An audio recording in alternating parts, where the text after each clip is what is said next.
کیونکہ یہ جو پی کا ایکٹ پاس ہوا ہے یہ اسمبلی سے پاس ہوا ہے، اگرچہ ان کی جو پروسیجرز ہے، جو طریقہ کار ہے، وہ کوئی اڈاپٹ نہیں کی گئی۔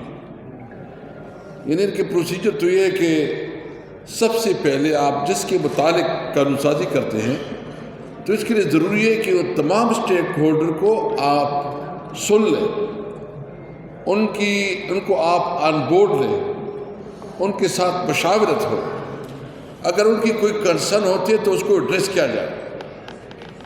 تو نہ اسمبلی میں اس کے اوپر کوئی پراپر ڈیبیٹ ہوئی، نہ اسٹینڈنگ کمیٹی میں اس کے اوپر کوئی پراپر ڈیبیٹ ہوئی، نہ پروسیجر فالو کیا گیا، اور نہ جو متعلقہ اسٹیک ہولڈرز ہیں اس کو آن بورڈ کیا گیا۔ یہ جلدی کیا تھی؟ ہمیں پتہ ہے کہ ایک پارلیمنٹ جس میں لوگ بیٹھے ہیں وہ پبلک ریپرزنٹیٹیو نہ ہوں تو اس کو کیا تکلیف ہوتی ہے کہ اس نے کون سی قانون سازی کرنی ہے، کون سا پبلک انٹرسٹ کو اس نے دیکھنا ہے۔ ان کا تو جو بوس کی طرف سے اس کو آرڈر ملتا ہے اس وہی کرے گا۔ یعنی آپ لوگ اس بات کے گواہ ہیں کہ 8 فروری کا مینڈیٹ قوم نے جس کو دیا اس کو مینڈیٹ سے محروم رکھا گیا، اور ایک جعلی لوگ جو مسترد شدہ ہے جس کو ریجیکٹ کیا گیا وہ پارلیمنٹ میں بیٹھ گئے ہیں۔ تو اس سے آپ کیا توقع رکھتے ہیں اس پارلیمنٹ سے؟ جو جسٹس محترم اسلام آباد ہائی کورٹ کے محسن اختر کیانی صاحب نے جو بات کی ہے میں اس کو سیکنڈ کرتا ہوں۔ بالکل پارلیمنٹ جو ہے نا ریڈنڈنٹ ہو گئی ہے، عملاً پارلیمنٹ وجود ہی نہیں ہے۔ آرڈر آتا ہے ایک بس اس نے پاس ہو رہا ہے، حکومت کو اس سے کوئی کام نہیں ہے کہ وہ پبلک انٹرسٹ میں ہے کہ نہیں ہے، لیکن بس چونکہ آرڈر آیا ہے تو آرڈر کو اوبے کرنا ہوتا ہے۔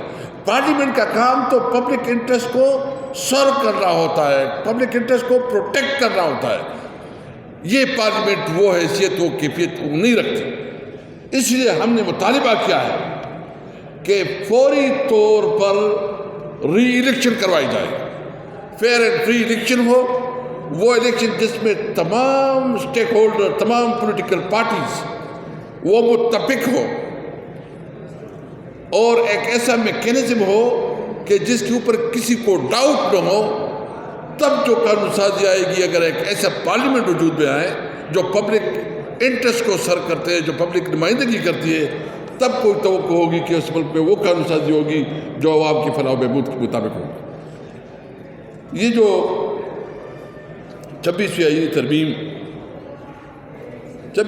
ترمیم تو جو پہلے بنیادی انہوں نے لے کے آیا تھا وہ تو بہت ہی ڈفرنٹ ٹائپ تھا، مولانا صاحب نے اس پہ ایک کردار ادا کیا، لیکن ابھی جو 26ویں آئینی ترمیم کو جو مس یوز کر رہے ہیں، جس طرح عدالتوں کو یہ ابھی جو ہے نا ایگزیکٹو کا رول دے رہے ہیں، یعنی ابھی کسی کو یہ شک ہے کہ کسی عدالت سے کسی کو کوئی انصاف ملے گا؟